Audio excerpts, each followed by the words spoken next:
have made it once again back to the town of Blowing Rock, North Carolina. You want to go take a look around town? Yes. See what's changed. Come along, shall you?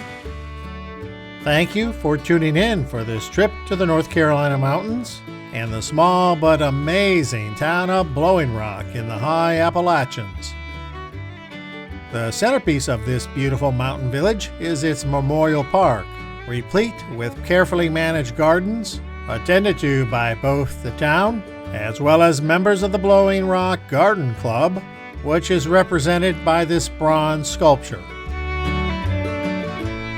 It also gets a generous amount of help and effort supplied by these little guys. The gardens remain stunning looking throughout the growing season.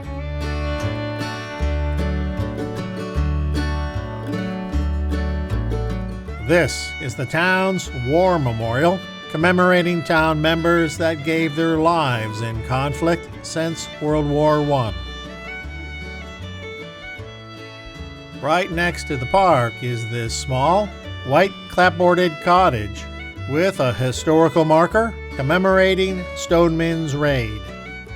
During the closing days of the American Civil War, Brigadier General Stoneman was charged with destroying Confederate supplies and munitions in the region, as well as disrupting and destroying rail lines that could be used to resupply what remained of the Confederate Army and might possibly provide an escape route for General Lee and his Army of Northern Virginia. The building is left over from a bygone era and today serves as the town's historical museum. But it was originally a guest cottage for the now long-gone Watauga Hotel. The Watauga was built in the 1880s and was once the town's largest hotel. In addition to its rooms, the hotel had 6 two-room guest cottages available for rent. Over the years, the hotel was struck by several fires and went through several changes in ownership. After burning for the 3rd time in 1946, the hotel closed for good. This little building is the only remaining structure from the old Watauga Hotel and is 135 years old. Judging from the old photos of these cottages, I don't think this door is original to the building.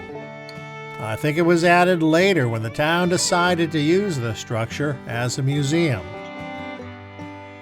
Walking in, you come into this room, a sort of living area.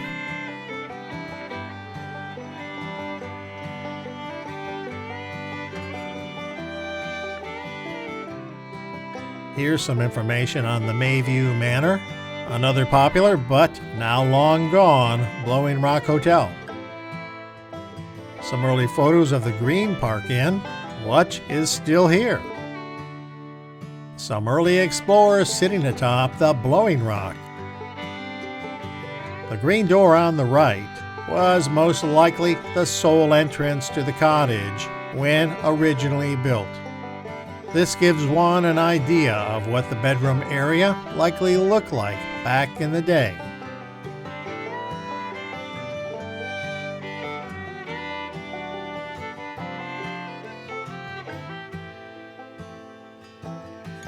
Ah yes, nothing but the finest in toilet accommodations.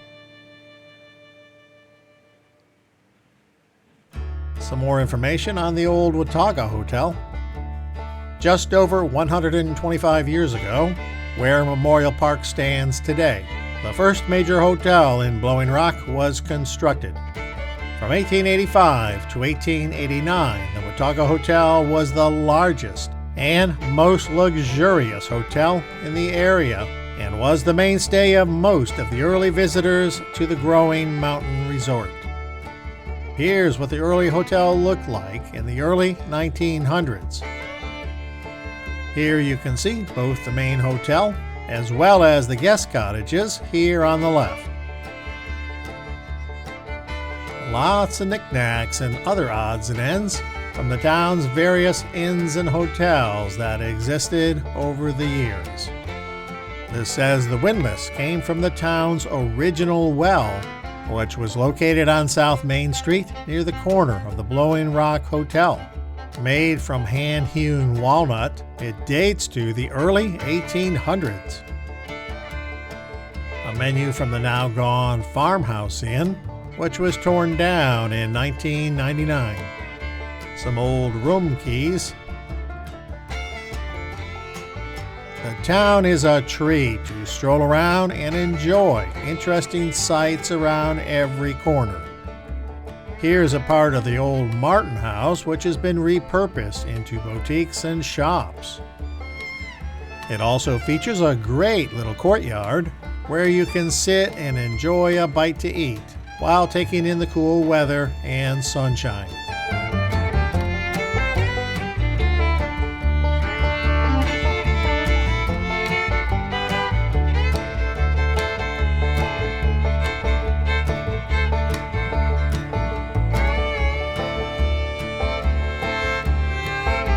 We're going to take a look inside the Funky Tulip. Once a private residence, now it lives on as one of Blowing Rock's many great places to peruse and shop.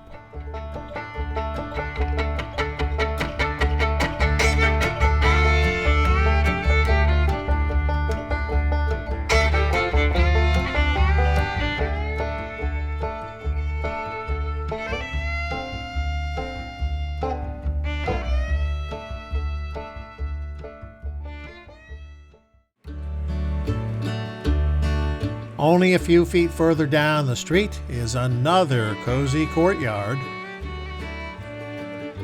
which is nicely decorated for the season.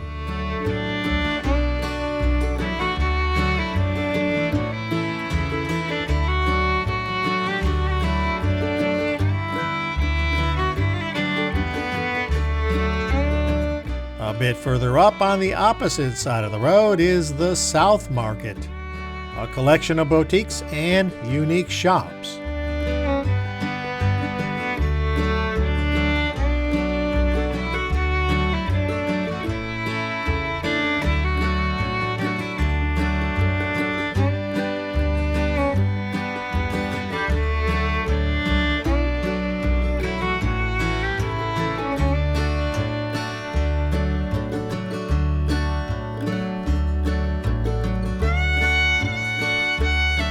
The Brass Exchange is one of our favorites.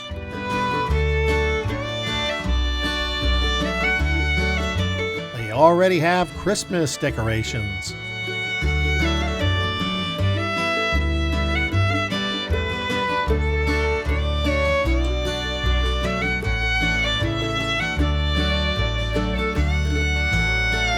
Plenty of autumn decorations. Another shop we always stop at is The Last Straw, which has a great variety of lawn and home decorations.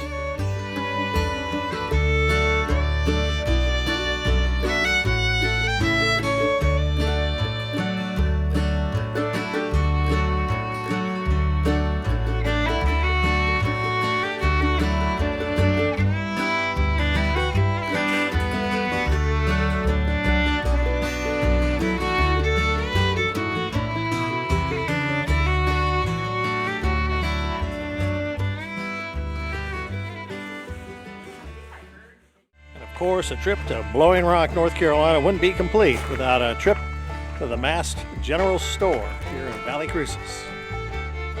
There's been a general store on this site since the early 1880s. The name Mast wouldn't appear on the store's name until 1897, when William W. Mast purchased a half interest in the place, and the store was renamed Taylor and Mast General Store. Finally, in 1913, Mast bought out the other owner and removed Taylor from the storefront, and it's been the Mast General Store ever since. When you walk inside, be prepared to step back 100 years in time.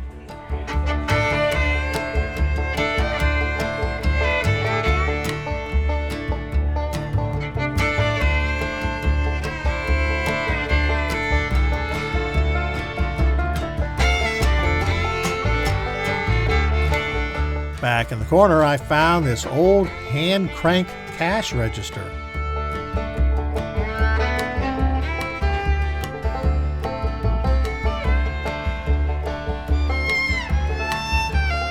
The store still has an operating United States Post Office inside, still providing the local community with mail service. Being more than 130 years old, it's no surprise the building has settled and shifted a bit, which can be seen in the curve of the floor and shelving. I think that will do it for today's adventure, as it's time for us to head back down the mountain toward home.